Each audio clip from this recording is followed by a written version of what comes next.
Tim hukum Jokowi JK melaporkan 2 orang yang terlibat dalam produksi tabloid obor rakyat, Setiardi Budiono dan Darmawan Sepriosa ke Mabes Polri. Anggota tim hukum Jokowi JK Taufik Basari meminta polisi untuk menyelidiki sejumlah orang lain termasuk penyandang dana. Polisi berjanji akan menindaklanjuti laporan yang disampaikan tim hukum Jokowi JK hari ini.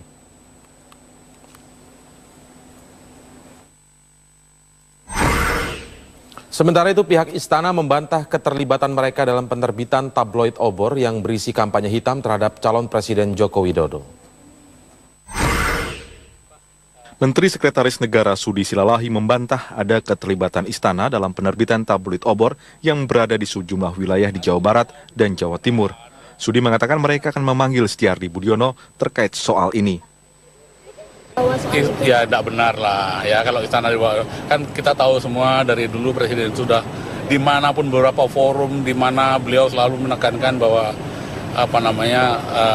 kita netral itu bukan basa-basi. Buktinya kan beliau buktikan dimanapun kepada TNI, pada Polri semua juga beliau sampaikan seperti itu ya.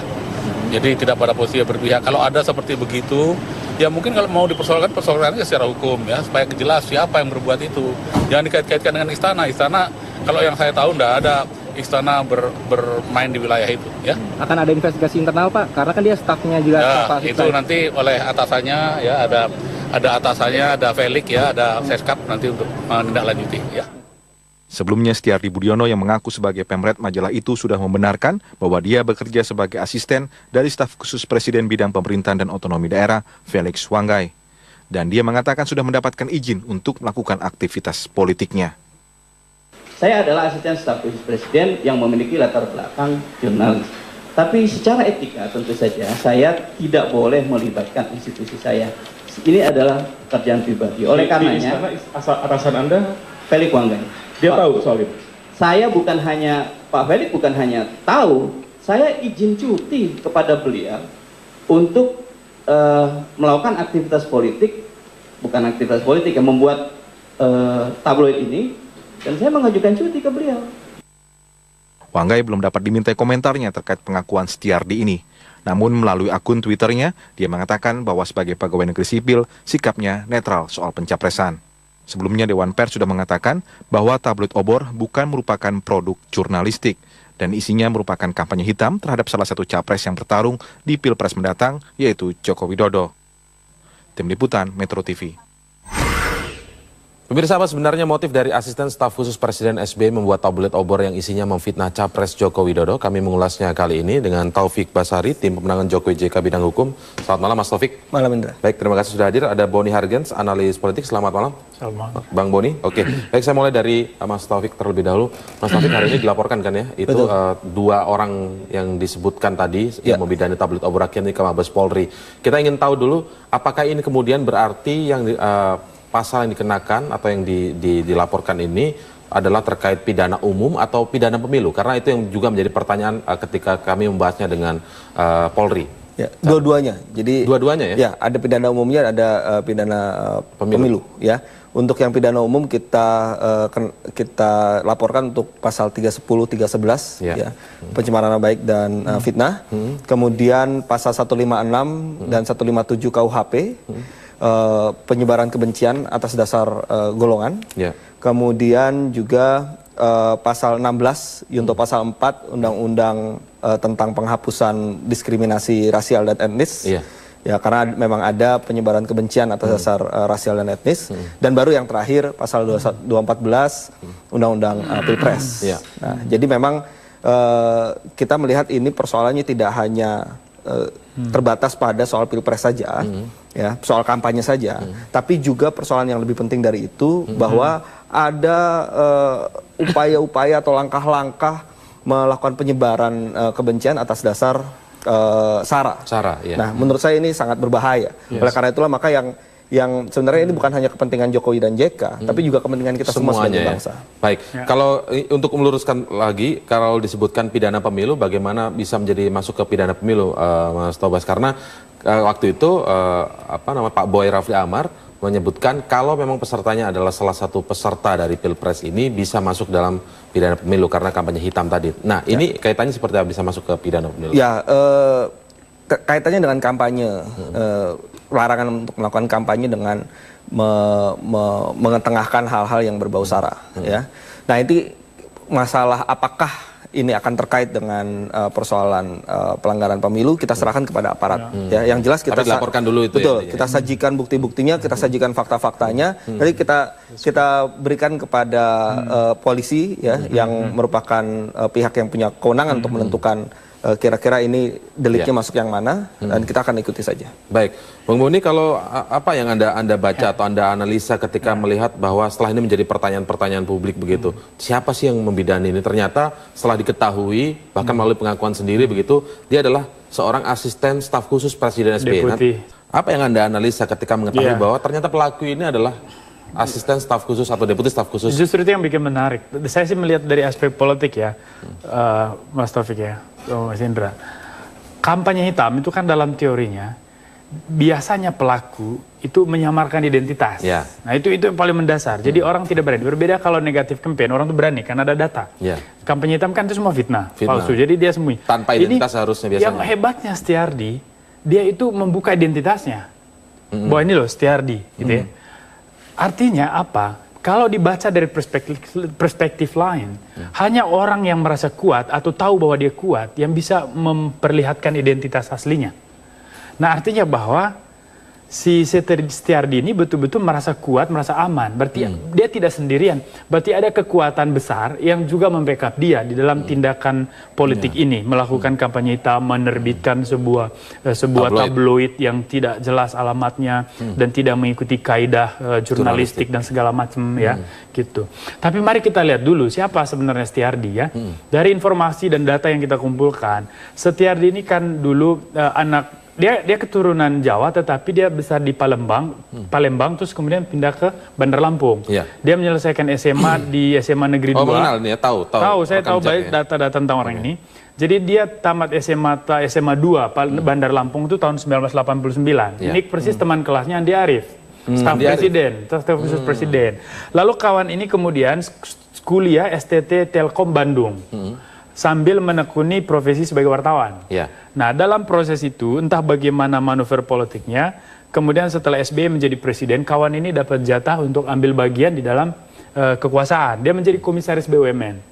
Terus kemudian juga menjadi deputi staf khusus presiden. Nah, orang dengan latar belakang seperti ini kemudian berani melakukan black campaign dengan memperlihatkan identitas asli, pasti tidak sendirian gitu loh. Nah, siapa di belakangnya? Kekuasaan sebesar apa di belakangnya? Saya kira jawaban ini bagaimanapun harus juga ada koneksinya dengan lokus, tempat di mana dia berada, yaitu Istana Kepresidenan. Maka kita harus konfirmasi kepada Istana Kepresidenan, meskipun jawabannya bisa normatif dan mengatakan kami tidak tahu. Tetapi setidaknya dari aspek sense of power, saudara Setiardi merasa dia powerful. Karena itulah kemudian saat melakukan black campaign, identitasnya berani dimunculkan. Berani dia buka gitu loh, sehingga... Tapi bukankah ada perspektif lain, misalnya kalau memang kemudian dia berani menunjukkan identitasnya, lalu justru ini kemudian bisa saja mencoreng wajah istana. Tapi nanti kita lanjutkan, sebenarnya bagaimana reaksi tim dari Jokowi JK sendiri ketika mengetahui bahwa ternyata pelaku atau yang membidani tabloid obor ini adalah orang dalam lingkaran istana. Paling tidak disebutkan di situ adalah staf deputi staf khusus presiden. Ya, hal ini menarik karena kita juga ingin mengetahui apa sebenarnya motifnya dan siapa-siapa saja yang terlibat di dalamnya. Karena kalau melihat pola perbuatan ini, tidak mungkin dilakukan hanya oleh 1, 2, atau 3 orang. Kenapa? Karena untuk menyusun tabloid ini sendiri butuh beberapa orang, dan yang kemudian yang penting juga adalah penyebarannya yang dilakukan di tempat-tempat tertentu, sehingga butuh jaringan juga. Selain itu juga persoalan dana, siapa penyandang dananya, karena dananya juga besar. Nah, ini juga menjadi pertanyaan kita agar kita juga tahu nih sebenarnya siapa yang bermain, apa motifnya, dan arahnya juga kemana. Itu sedang kita telusuri juga. Oke, Bung Boni, tadi Anda menyebutkan disebutkan identitasnya ada di situ karena ingin menunjukkan sense of power. Berani ketika kemudian dia melakukan itu, dia merasa punya kekuasaan sehingga tidak akan ada apa yang berani untuk menggugat dirinya begitu. Maksudnya seperti itu. Saya kira memang. Tetapi kalau sebenarnya kalau dilihat dari untung ruginya misalnya, kemudian muncul nama dia, kemudian publik menilai, loh ini kan orang yang ada di lingkaran istana. Bukankah ini kemudian menjadi mudah bagi orang menelusuri siapa pelakunya dan mencoreng wajah istana sendiri sebenarnya? Iya, saya menduga. Pertama tadi asumsi rasionalnya bahwa ada kekuasaan, ada kekuatan besar yang membackup dia. Itu menurut saya itu hampir pasti benar ya. Yang kedua soal kenapa dia membuka identitasnya secara berani itu tadi. Menurut saya ada penafsiran personal dia di dalam kerja tim ini. Sekali lagi saya membenarkan Taufik bahwa ini kerja tim, gak mungkin satu orang. Nah, karena ini kerja tim, lalu di situ ada masuk kepentingan personal dia dengan coba lebih berani untuk memperlihatkan namanya. Bisa saja kepentingan personalnya dia ingin menjadi sensasional, dia ingin menjadi berita, menjadi news. Nah, tetapi bahwa keberanian dia itu pasti dilandasi oleh sesuatu yang itu tadi saya bilang rasa aman. Maka sebetulnya yang paling penting buat kita adalah selain materi kampanye hitamnya, yang kedua siapa sebetulnya kekuatan politik di belakang dia, sehingga nanti kita bisa mengejar pertanggungjawabannya ke sana. Walaupun staf khusus yang dimaksudkan bernama Felix Wanggai ini menyebutkan bahwa itu adalah tindakan pribadi dari Setiardi Budiono. Itu kan bahasa normatif. Ya, bahkan ketika seorang pemimpin memerintahkan anak buahnya melakukan kejahatan pun, ketika itu terbongkar dia bisa mengatakan itu personal. Dan saya kira masalah pelanggaran hak asasi manusia, penculikan, pembunuhan di 98, kan semua berujung mentok pada argumentasi seperti itu. Karena undang-undang militer mengatakan bahwa itu personal pelaku. Undang-undang HAM mengatakan yang jabatannya tertinggi harus bertanggung jawab. Jadi saya kira ini alasan-alasan normatif di mana orang kemudian berlindung dan mencuci tangan dari tanggung jawab yang seharusnya. Kemudian akan kita tanyakan juga bahwa sebenarnya apa yang harus dilakukan oleh Presiden SBY, karena ini melibatkan lingkaran istana. Apa yang harus dilakukan Presiden SBY ketika sikap yang mengatakan bahwa dirinya netral? Pemirsa, pihak istana akan menginvestigasi dugaan keterlibatan pihak dalam istana dalam peredaran tabloid obor rakyat. Berikut wawancara kami dengan anggota Dewan Pertimbangan Presiden Albert Hasibuan.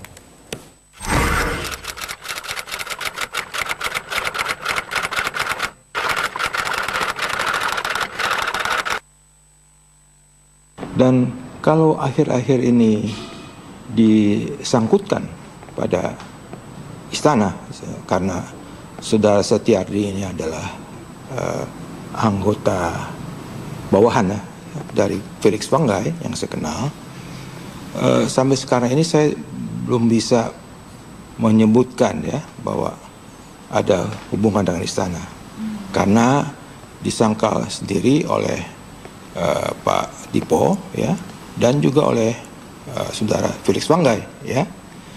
Karena itu maka saya berpendapat bahwa obor rakyat itu merupakan inisiatif sendiri dari Saudara Setiardi. Jadi sampai sekarang ini belum ada bukti-bukti ke arah sangkutan dengan kaitan dengan pihak istana. Jadi itu yang saya bisa dapat kemukakan saat ini ya. Saya yakin karena keterangan dari Pak Dipo dan keterangan dari Saudara Felix Wanggai yang saya bisa percaya dong sebenarnya. Tapi saya rasa juga nggak ada kepentingan di balik di mana istana mempunyai kepentingan tertentu. Saya lihatnya terlalu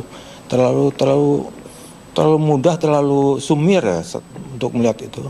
Jadi saya rasa nggak ada dah kepentingan istana dan kaitan dengan istana hal ini.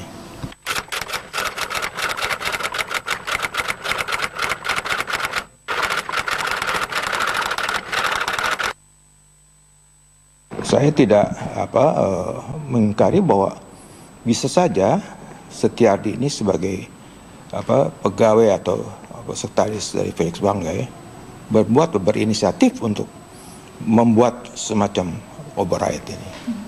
Menurut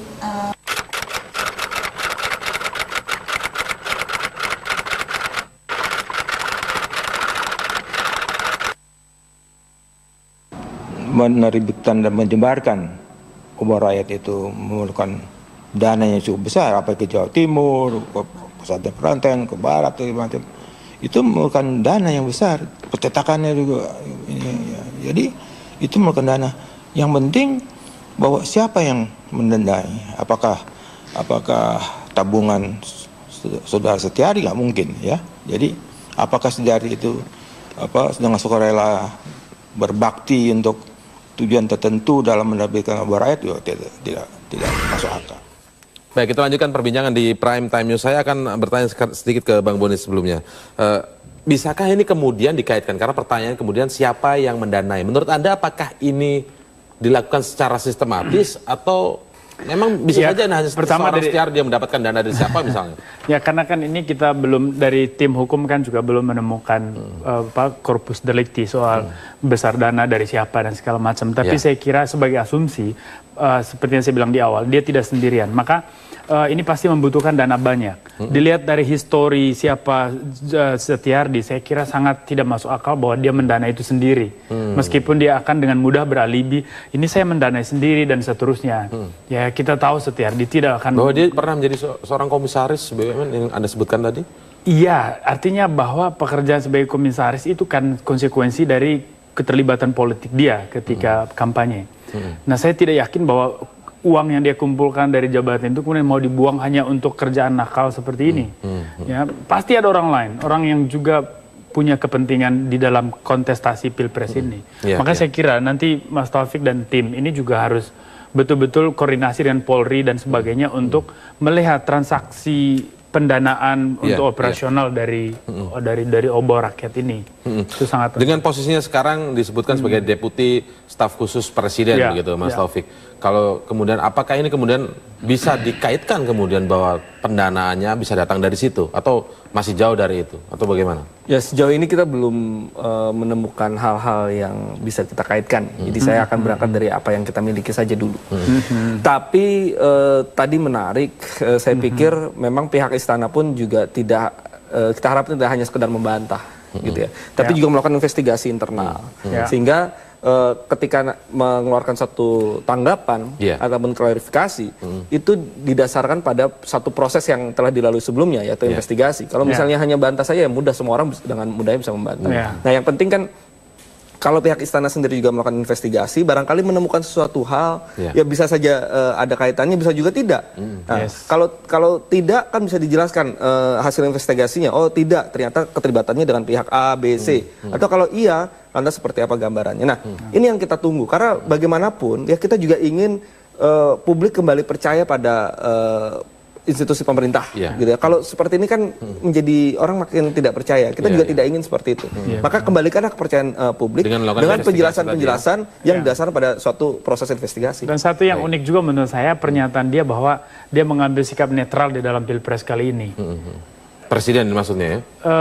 Ya, tapi Setiardi juga mengatakan dia tidak mendukung siapapun kan. Cuman kan ini sebuah pernyataan yang menurut saya melawan logika sehat ya. Karena ketika kamu melakukan black campaign dan menyerang satu kandidat dalam dua opsi, otomatis kamu menguntungkan yang lain.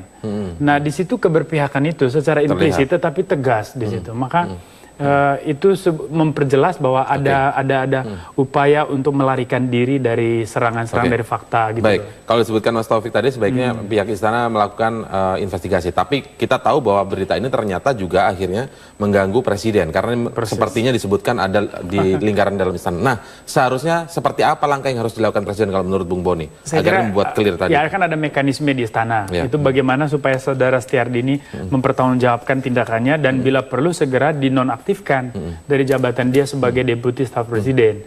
Dinonaktifkan lalu kemudian presiden menjelaskan. Kenapa ini penting? Bukan perkara soal bagaimana Jokowi menjadi korban dari black campaign ini, tetapi bahwa kampanye hitam yang tersistematis seperti ini, yang diorganisir dengan begitu baik, ini sebetulnya ancaman terhadap peradaban demokrasi.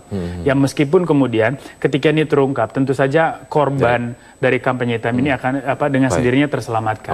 Maka saya kira presiden perlu segera mengeluarkan perintah kepada internal istana untuk segera tadi investigasi dan beri sanksi kepada Setiardi. Oke, baik. Terima kasih atas